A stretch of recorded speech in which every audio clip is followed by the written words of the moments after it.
Hi everybody, this is Brad. Today's tech tip is the second in a series of alternatives to cables. Last week we covered the network websites. This week we'll be covering YouTube, which you may very well be watching this video on. A quick recap of the choices here. Network websites, YouTube, the library are free. The streaming services and live streaming services are monthly subscriptions. And these four are one-time subscription fees. So today we'll go through YouTube. And here is YouTube.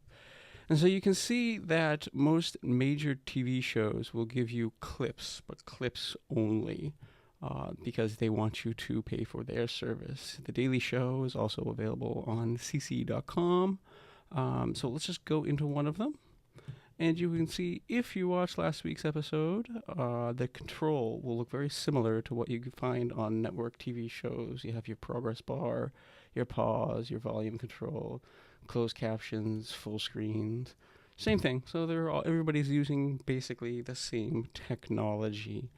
You can see here there's your buffering, right? So you can't actually, it might pause a little bit if I go back down to here, right, to catch up. There's your buffering.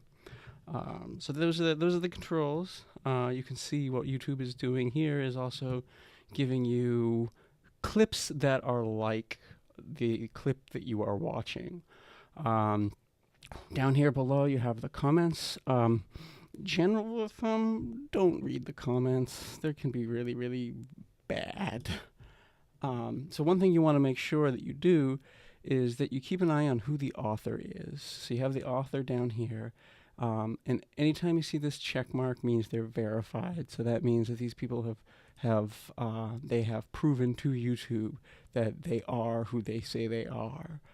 This is important because if you're watching a clip from The Daily Show, say, and it's not from The Daily Show with Trevor Noah, there's a good chance that the copyright holder is going to ask you take it down because you don't have the right to actually broadcast it. So you have a lot of good stuff here, but you can't always guarantee there's going to be here. And so let's do a quick search here. So if I do something like Bobby Orr, you'll see that there's just some people that are doing something. Here's the NHL, so that's going to be valid. You can find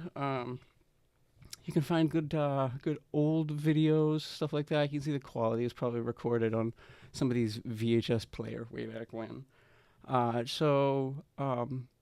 I use this for tech help, actually, which is very good. So if I'm looking for, say, I want to image my laptop, you can see it gives you good tech tip tutorials.